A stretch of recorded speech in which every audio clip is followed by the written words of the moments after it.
How I made my first $10,000. Because I've been shopping my songs on these Spotify playlists, I now had a distribution network of around 300 playlists. I knew that this was like my own radio network. I could basically call the radio station and tell them to play Don't Sleep, Sunshine, Rotate, whatever it is that I wanted. And I knew other artists would want this. But how could I possibly turn this into something lucrative? This is why everything in your story, whatever you going through, whatever jobs you got, matters. My ducks, my swans, welcome to the pond. When I was 28 years old in 2012, I worked at a company called Total Quality Logistics as a freight broker. What freight is, that is truck transportation. So them semis you see on the highways, that is freight.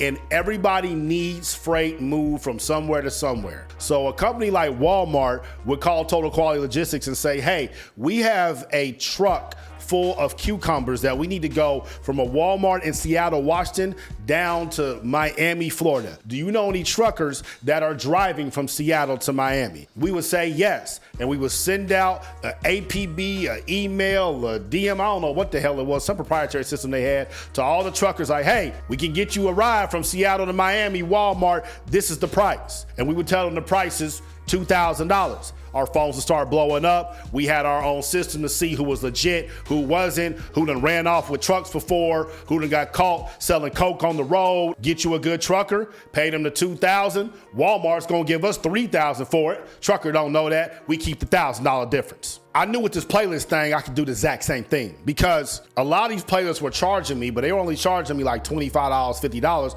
because the playlist network was new. This was a new market. Nobody knew what the prices was. And I was getting on a lot of these playlists for free. So with my playlist network of 300, I can guarantee you at least 20 placements. We can definitely get you 6, 3, or even 1 placement. So I said, shit, I'ma just act like a broker for playlists. Why not? Because artists want to get on playlists. I got the connects. I got the relationship. I'm gonna make the money off of it. Like I told y'all before, this is a new industry, a new market. No prices have been set, so I decided to set the prices. This is what I thought the relationships were worth. This is what I thought the playlists were worth. But y'all know how I really picked these prices? I had to think to myself, how much money would it take for me to get up out of bed to process a sale? And bare minimum at that time, I would have got out of bed at 2 in the morning for $100. But just like shopping your song to playlists can be tricky, building a business just around Spotify players can be tricky too.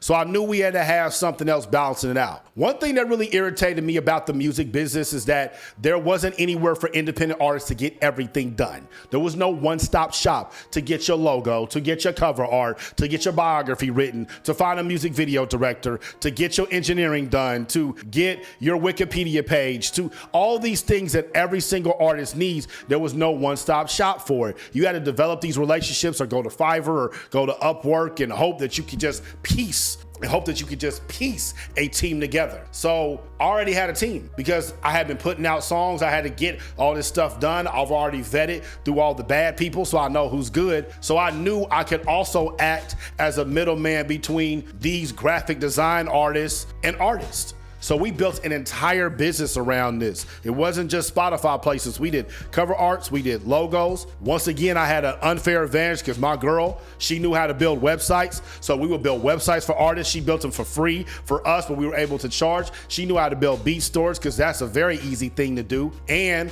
we did the one-on-one coaching sessions with me. And because I had so much music business knowledge, because I had been giving so many gems on Periscope, and I was very comfortable talking on camera, this was a great way for me to introduce anything that we have offering at Group 82 and to sell people on other packages, because I would do these one-on-one coaching sessions for free at the time, give them all this advice at the end, ask them to buy some, and they will want to do it because ain't nobody helping. Now, this advice I'm about to give right here is for every single entrepreneur going forward. You got to understand this. Whether you set something at $10 or you set something at $100, it still is the same amount of effort. And I knew that. Once again, I priced my company's prices based on how much it would take for me to get out of bed. And some of my prices people said were kind of high. I don't give a damn. This was a very niche market. I'm targeting rappers. I'm targeting producers who are serious and are going to invest money in their career. I'm not about to be doing this for $5, $10. I'm about to do this for $100, $200, $300, $600, $1,000.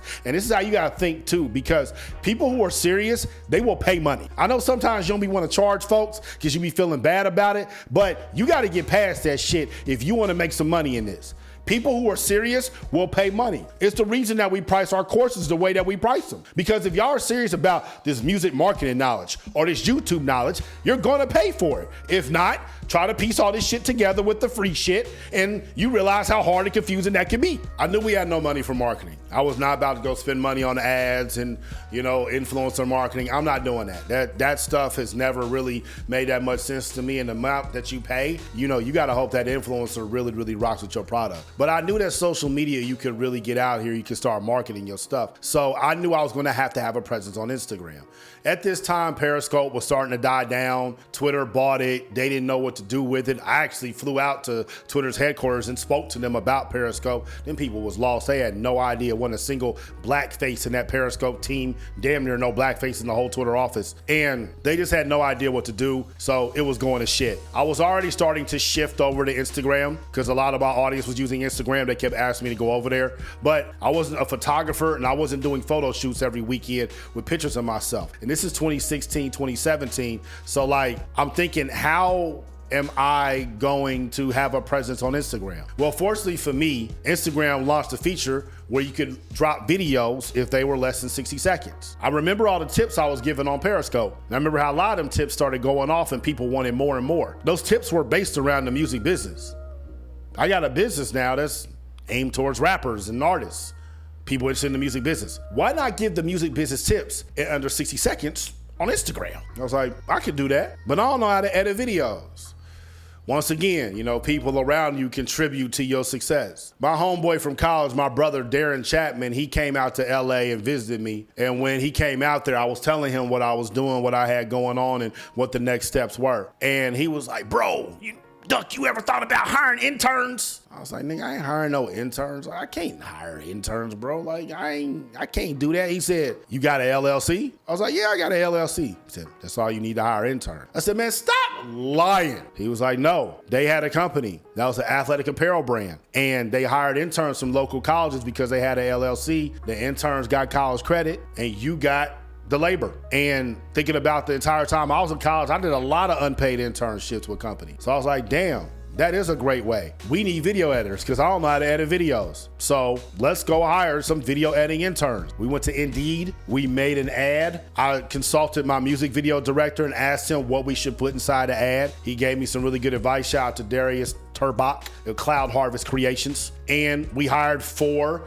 video editing interns. And if you scroll all the way down on my Instagram and you look at the beginning, you're gonna see some pictures, then you're gonna see some videos. You're gonna see how shitty these videos were. They lacked continuity, color schemes was off, font was off.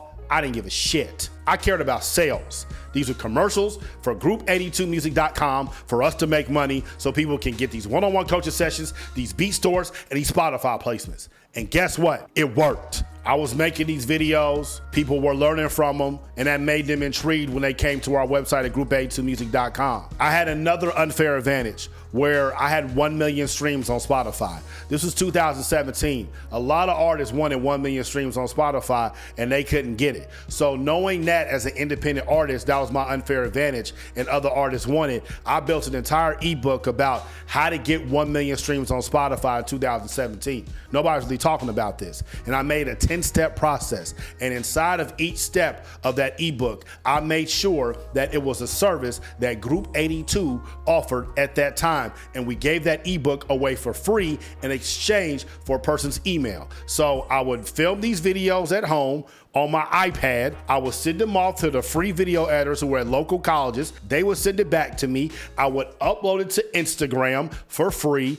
People would go to group82music.com, click on our website. I would give them a free ebook, how to get 1 million streams on Spotify. They would read the ebook. They would click the links inside the ebook. They would buy our products. If you want to see this ebook and how it was and how it was written, and you want to be able to use this as a template for your business, it's actually published on Amazon now. And the link is in the description. I'm a published author, bitch. If you're somebody that wants to get 1 million streams on Spotify, that ebook's cool, but you're gonna need more action items. I got an entire section of my course dedicated to how to get 1 million streams on Spotify. Click the link below and buy that and enroll in that course, and you'll be able to get your plaque just like I got mine back here. So once we had this entire funnel rolling, all I had to do was just keep making content, and that would keep generating sales. So we got over the $10,000 mark pretty quickly. And I had a decision to make, which became one of the best decisions I ever made in my life. Group82university.com.